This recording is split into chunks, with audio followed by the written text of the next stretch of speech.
Understanding the psychology of cheating in relationships. It's the ultimate relationship violation, and one of the most notorious relationship killers. But all affairs aren't created equal. Some of these relationships are brief trysts, others are longer affairs. A partner's infidelity can end the relationship, but not always. To understand how these different outcomes come about, we have to go back to the beginning. Why are partners unfaithful in the first place? In the quest for answers, the most common culprit is to diagnose what's missing from the relationship, especially sexually. But that type of blame game is an oversimplification that misses a lot of what's really taking place. In fact, a recently published study by Dylan Selterman, Justin Garcia, and Irene Sapelis found that only half of the cheaters reported having vaginal intercourse. Certainly, sex is part of the picture, but if cheating isn't entirely about sex, then what's motivating people to be unfaithful? The many motivations for cheating. Lots of reasons. The same study sampled 495 individuals who admitted to cheating in their relationship. To understand their actions, researchers gave them 77 items that all essentially asked, "Why did you do it?" The analysis revealed 8 key motivations, most of which didn't involve sex at all. For example, many said they cheated due to anger, lack of love, low commitment, esteem, situation, and neglect. Importantly, the reasons why they cheated not only impacted their affairs but their primary relationship as well. The anatomy of an affair. Motivations for cheating impacted the length of affairs. When people cheated due to anger, lack of love, or variety, their affairs were longer, while those motivated by the situation had shorter affairs. Women also had longer affairs on average than men.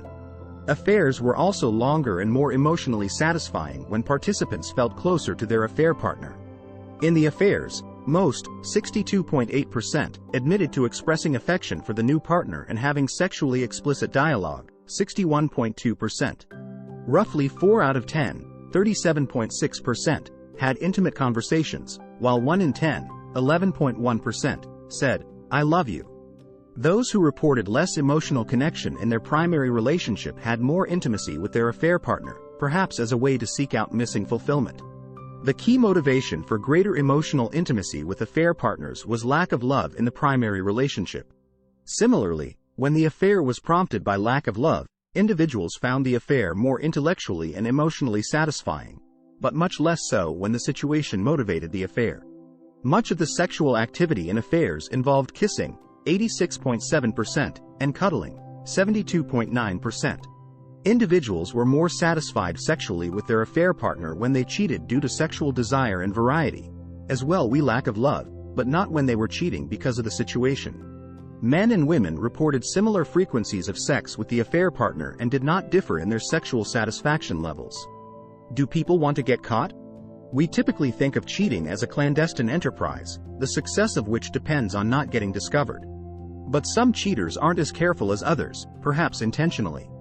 Those cheating due to lack of love went on more public dates like going out to dinner or the movies. Kissing in public and other public displays of affection were more common for those motivated by lack of love, wanting to boost their own self-esteem, and those seeking more variety. Again, not exactly secretive behavior. Clearly, these individuals weren't as concerned about getting caught and may have even wanted to get caught, i.e., the affair was an exit strategy. In each case, situational cheaters were less inclined to cheat out in the open, perhaps because they had no plans of ending their primary relationship. Confessions of a cheater. Why people cheat impacts how they handle it. For example, many cheaters confessed their affair. In fact, there was almost a 50-50 split between disclosers and secret keepers. Women were more likely to fess up than men. Overall, those who came clean were more likely to have cheated initially out of anger or neglect, and not because of sexual desire or variety. Those motivations suggest that the confessions were likely a form of retribution and more about being nasty than noble. However, those who came clean were also more likely to form a committed relationship with the affair partner. Cheating's aftermath. The affair partner. What happened with the affair partner? The affairs rarely resulted in real relationships, with only 1 out of 10 of the affairs ultimately turning into a full-fledged committed relationship, 11.1%. More commonly, people only saw that person occasionally, with another third staying friends with their affair partner. and the remaining 25.5% shutting the affair partner out and having no contact with them. Those who cheated for situational reasons, or for reasons of variety, were less likely to have transitioned into a serious relationship and more likely to see their affair partner occasionally. Cheating's aftermath. The primary relationship. For the primary relationship, surprisingly only 1 in 5 ended because of the affair. Near equal numbers stayed together despite their partner finding out, while slightly more stayed together with their partner never discovering the infidelity. The remaining relationships broke up for non-cheating reasons. The reasons why people stray helped determine the relationship's fate. The affair was more of a relationship killer when cheating was due to anger, lack of love, low commitment, and neglect, but not when infidelity was due to the situation. Though an emotionally impoverished primary relationship was the primary reason to end the relationship, having better as well as more frequent sex with the affair partner was also a factor. Overall, these findings show that cheating isn't as simple as seeking out sex. In particular, there appear to be 2 main motivators for cheating: the situation and a broken relationship, with the latter leading to more serious affairs. While we can use these findings to identify warning signs in our own relationship, there's a better way. These findings show the importance of strengthening our relationship's emotional connection. Not only will that negate a major motivation for infidelity, but also help us have a more satisfying and committed relationship. Cheating can be regarded as an outlet for frustration. Cheating is often an outlet for frustration and unsolved troubles in the relationship. When people think that they're not getting anywhere with their partner, they try to avoid conflict and cheat as a way to escape their troubles with their existing partner. You or your partner may feel out of control or hopeless. A partner may feel out of control or hopeless in a relationship but doesn't want to be angry or create a scene with their partner out of logistic reasons such as children, lifestyle, financial issues, etc. To seek comfort and security, they resort to another person. Cheating can function as a revenge. Cheating could also be seen as setting the score. If their partner has cheated, a passive-aggressive person might cheat to take out their anger in a non-confrontational yet still hurtful way. Cheating can be a sign of deep relational issues. A cheater might suffer from extremely low self-esteem and a narcissistic view of seeing things.